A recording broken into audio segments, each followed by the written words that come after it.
Hi guys, this is Ali. I'm here in Southern California, and what I'd like to do today is talk to you a little bit about the USMLE Step 2 CK exam.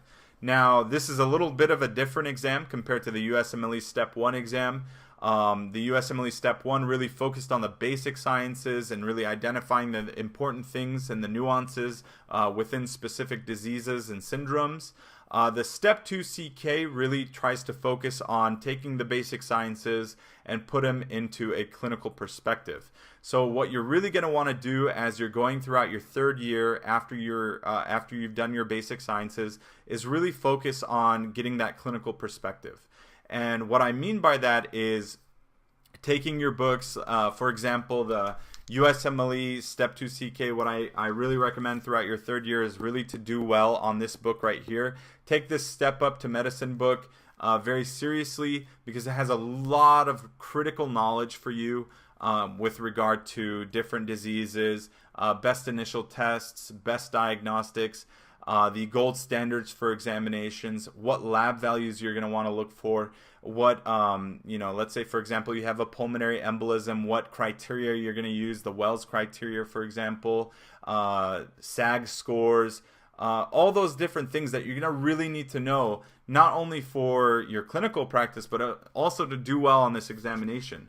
You're going to need to know them, and that information a lot of the time is going to be in this book and other resources throughout your clinical experience in your third year. So what I recommend throughout your third year, really highlight these points. This is going to have quick hits that on the sides, which are really fun facts, really high yield facts for you to identify throughout your third year leading up to this Step 2 CK exam. And what book did I use also as an ad hoc to this was the Master the Boards for the USMLE Step 2 CK exam.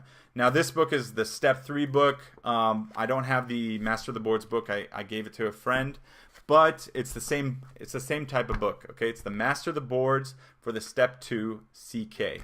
All right, and that book really helps you identify and put things into perspective with regards to the Step 2 CK.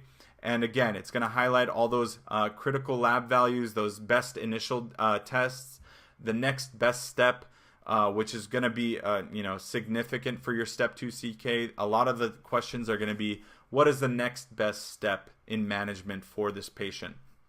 It's also going to be it's going to rely on your knowledge of different criteria, such as the ones that I mentioned before. And those are really important facts for you to know for this examination. So those are the two book resources that I recommend. I did use initially the Step Up to USMLE Step 2 CK book, which is it's made by this company, the Step Up company, and it says Step Up to USMLE Step 2 CK. I didn't really like that book very much. I kind of changed books midway through third year, and I stuck with the Master the Boards edition instead. And I recommend that for you as well.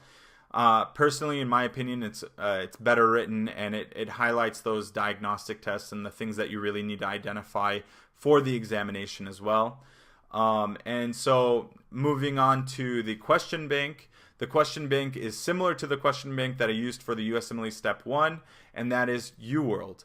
UWORLD is a great resource, and this resource is going to be very, very, very important for you leading up to the USMLE Step 2 CK examination. What I mean by that is what you need to do is put things, space things out as well as you can throughout your third year. Start early, focus on this exam early, and you're going to do well. It's going to pay off in the end. So get these book resources, write your mnemonics, write everything that you need to know that are going to help identify things on a question, and also identify things clinically speaking in general. Write them down, keep mental notes of them throughout your third year. And throughout your third year, you're really going to want to do those UWorld questions as well. Start early and start strong. Okay, you're going to want to space them out as much as possible. There's a lot of questions, and there's a lot of details in the explanations. And add those details into your books so they're easy to look at later on. and do this throughout your third year. So when it comes time to the month before your examination, you're going to be able to quickly sift through this book. You're going to be able to quickly sift through those questions as you're going to retake those questions again. The people that I spoke to and the people that have done very well on the examination have gone through these resources more than one time. And that's what I recommend. I recommend that you read through the book more than one time, read through the questions more than one time, going through UWorld more than one time.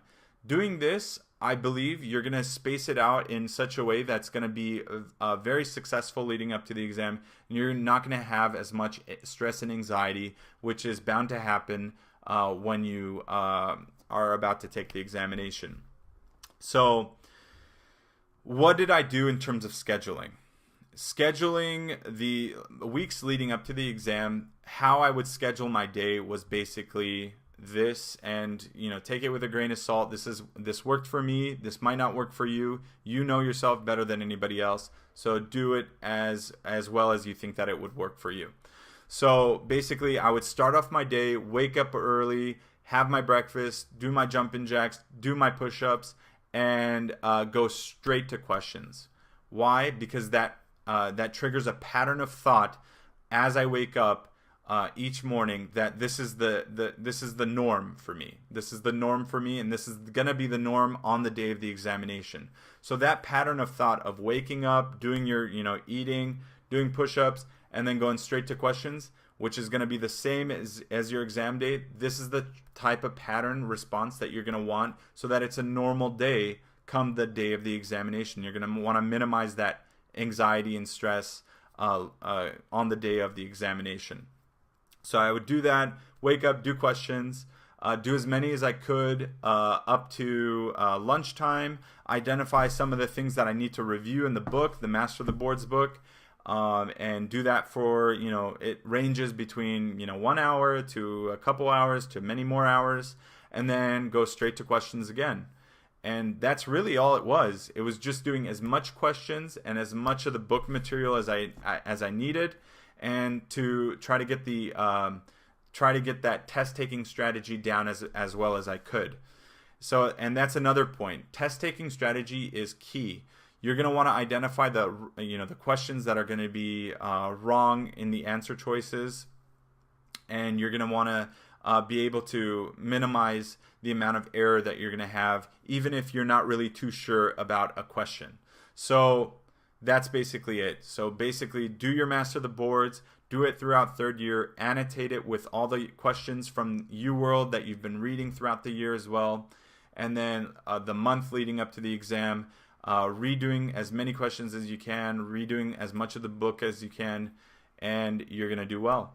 So I hope you found this video useful. If you have, please hit the like button, hit subscribe, and I'll catch you guys later. Thank you. Take care.